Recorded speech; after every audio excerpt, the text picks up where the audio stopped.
اعوذ باللہ من الشیطان الرجیم بسم اللہ الرحمن الرحیم وَإِذْ قَالَ إِبْرَاهِيمُ رَبِّ اجْعَلْ هَٰذَا الْبَلَدَ آمِنًا، اور جس وقت کہا ابراہیم علیہ السلام نے، اے رب اس شہر کو امن والا بنا دے۔ اس سے پہلے اللہ تعالیٰ نے عقیدہ توحید کی اہمیت اور شرک کی جہالت اور اس کی مذمت کو بیان فرمایا تھا۔ تو عقیدہ توحید کے زمرے میں تمام انبیاء علیہ الصلاۃ والسلام سے سب سے زیادہ کامیاب کوشش اور جہاد حضرت ابراہیم علیہ السلام کا تھا۔ اسی وجہ سے حضرت ابراہیم علیہ السلام کو دین ابراہیمی، دین حنیف کہا گیا۔ تو اسی مناسبت سے یہاں پر اللہ تعالیٰ نے حضرت ابراہیم علیہ السلام کا ایک واقعہ اور ان کی دعاؤں کو بھی ذکر فرمایا ہے، اور اسی واقعے کی وجہ سے اس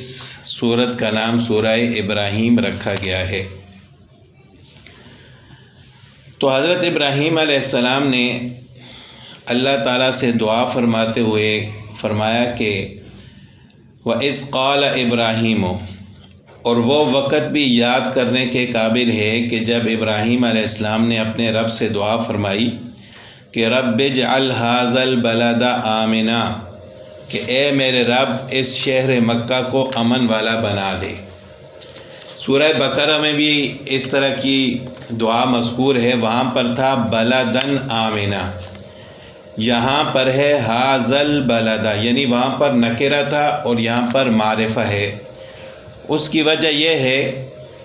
کہ وہ جو دعا تھی وہ حضرت ابراہیم علیہ السلام نے اس وقت مانگی تھی کہ جب شہر مکہ آباد نہیں ہوا تھا۔ تو حضرت ابراہیم علیہ السلام نے دعا فرمائی کہ یعنی اس بستی کو امن والا بنا دے۔ تو جو اب دوسری دعا جو یہاں پر مذکور ہے وہ حضرت ابراہیم علیہ السلام نے اس وقت مانگی تھی کہ جب مکہ کا شہر آباد ہو چکا تھا، تو شہر مکہ کو متعین کر کے دعا فرمائی کہ یا اللہ اس شہر کو امن والا بنا دے۔ وَجْنُبْنِی، اور مجھے دور رکھ، وَبَنِیَّ، اور میری اولاد کو بھی، کہ أَن نَعْبُدَ الْأَصْنَامَ، اس بات سے کہ ہم بتوں کی عبادت کریں۔ پہلی دعا تھی حضرت ابراہیم علیہ السلام کی امن کے لیے کہ یا اللہ اس شہر کو امن والا بنا دے،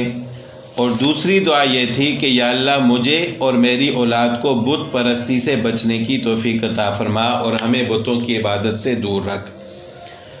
اللہ تعالیٰ نے حضرت ابراہیم علیہ السلام کی ان دونوں دعاؤں کو قبول فرمایا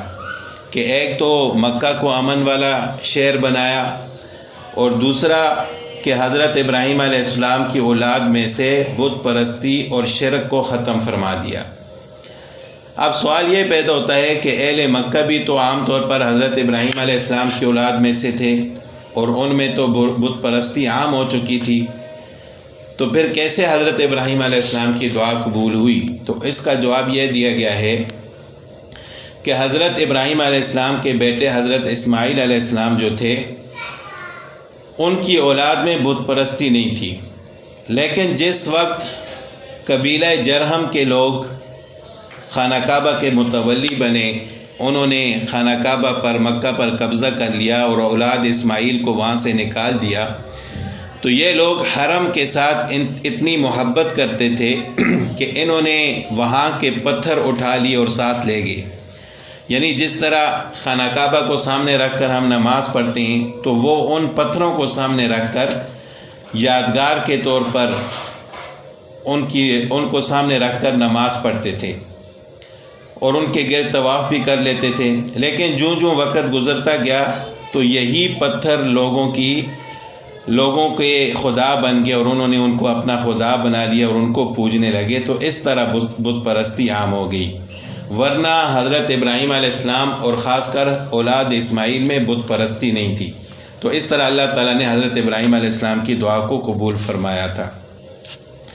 اب بت پرستی سے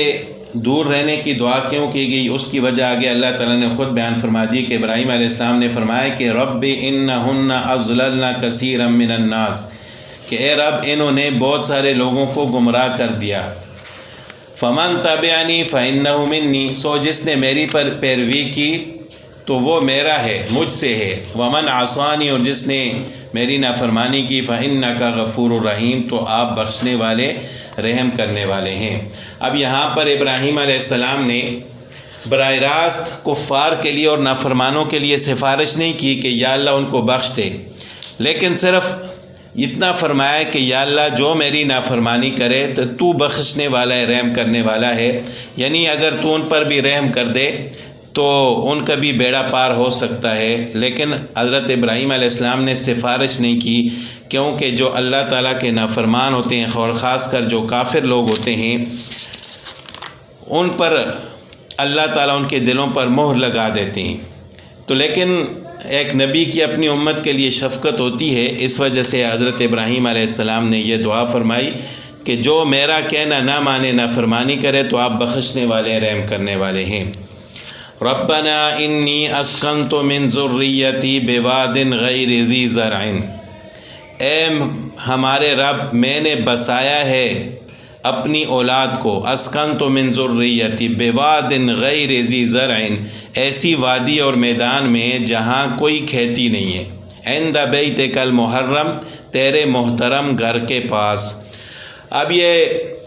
حضرت ابراہیم علیہ السلام کی دعا کب تھی، کب انہوں نے مانگی، اس کے پیچھے ایک بڑا واقعہ ہے کہ حضرت آدم علیہ السلام نے سب سے پہلے خانہ کعبہ کو تعمیر فرمایا، بلکہ سب سے پہلے فرشتوں نے تعمیر فرمایا، پھر اس کے بعد حضرت آدم علیہ السلام نے تعمیر فرمایا۔ تو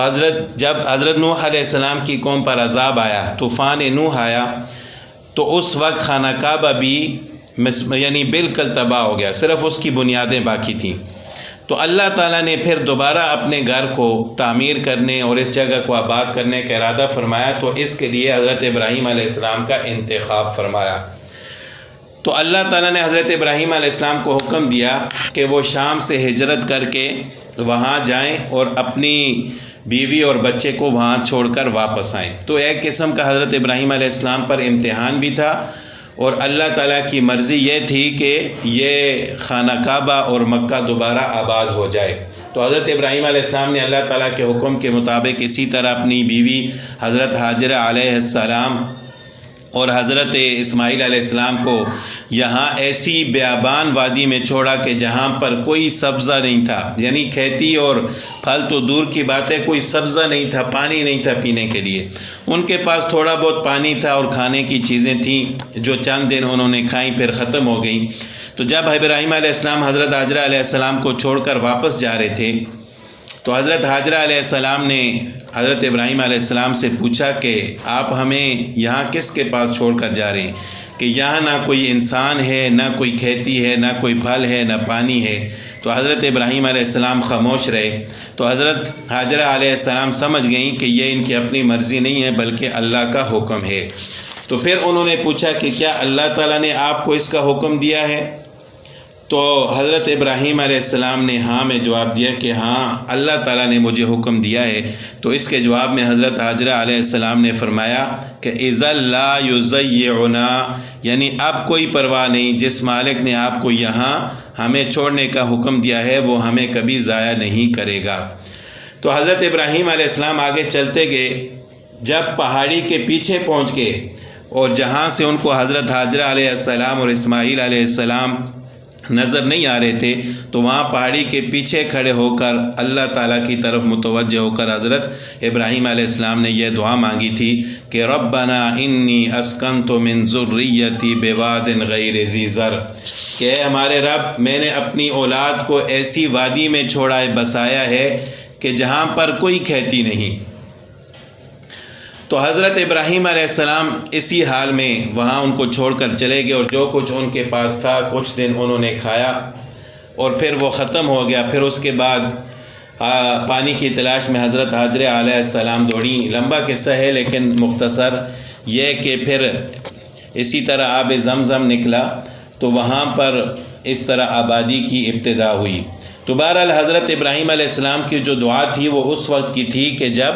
حضرت ابراہیم علیہ السلام کی آنکھوں سے ان کی بیوی اور ان کا بیٹا اوجھل ہو گئے، تو وہاں پہاڑی کے پیچھے کھڑے ہو کر حضرت ابراہیم علیہ السلام نے یہ دعا فرمائی تھی کہ یا اللہ میں اپنی اولاد کو ایسی جگہ چھوڑ کر جا رہا ہوں جہاں نہ کوئی کھیتی ہے، نہ سبزہ ہے، نہ پانی ہے، عند بیتک المحرم، آپ کے محترم گھر کے پاس۔ تو اس کا مطلب یہ ہے کہ خانہ کعبہ کی بنیادیں موجود تھیں، صرف عمارت گری ہوئی تھی۔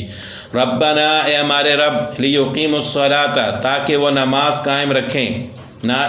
وَفَجْعَلْ أَفْئِدَةً مِّنَ النَّاسِ تَهْوِي إِلَيْهِمْ۔ حضرت ابراہیم علیہ السلام کی یہ دعا ایسی ہے کہ آج بھی قبول ہوتی ہوئی نظر آتی ہے کہ حضرت ابراہیم علیہ السلام نے فرمایا کہ فَجْعَلْ أَفْئِدَةً مِّنَ النَّاسِ، کہ اللہ لوگوں کے دلوں کو، بعض لوگوں کے دلوں کو پھر تہوی الیہم، ان کی طرف مائل کر دے۔ افئدہ جمع ہے فؤاد، فؤاد کہتے ہیں دل کو، یعنی بعض لوگ جو ایمان والے ہوں ان کے دلوں کو ان کی طرف پھیر دے۔ وَارْزُقْهُم مِّنَ الثَّمَرَاتِ، اور ان کو رزق عطا فرما پھلوں کا، لعلہم یشکرون، تاکہ وہ شکر ادا کریں۔ اور اللہ تعالیٰ نے حضرت ابراہیم علیہ السلام کی دعا ایسی قبول فرمائی کہ آج پوری دنیا سے لوگوں کے دل خانہ کعبہ اور اللہ کے گھر بیت اللہ کی طرف مائل ہیں، اور پوری دنیا سے لوگ وہاں آنے کے لیے تڑپ رہے ہیں۔ اور اللہ تعالیٰ نے پھر رزق بھی ایسا عطا فرمایا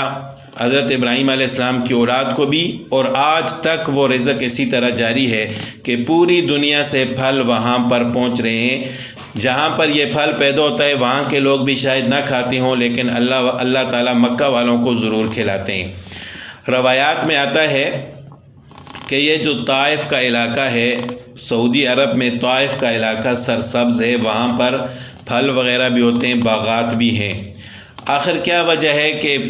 سارا علاقہ ریگستان ہے، وہاں پر کوئی چیز پیدا نہیں ہوتی، کوئی زراعت نہیں ہوتی، لیکن صرف طائف کا علاقہ کیوں سرسبز ہے؟ اور اس کی وجہ یہ ہے کہ یہ طائف کا علاقہ یہاں سعودی عرب کا علاقہ تھا ہی نہیں، بلکہ یہ شام کا علاقہ تھا۔ جب حضرت ابراہیم علیہ السلام نے دعا فرمائی کہ وَارْزُقْهُم مِّنَ الثَّمَرَاتِ، تو اللہ تعالیٰ نے حضرت ابراہیم علیہ السلام کی دعا قبول کرتے ہوئے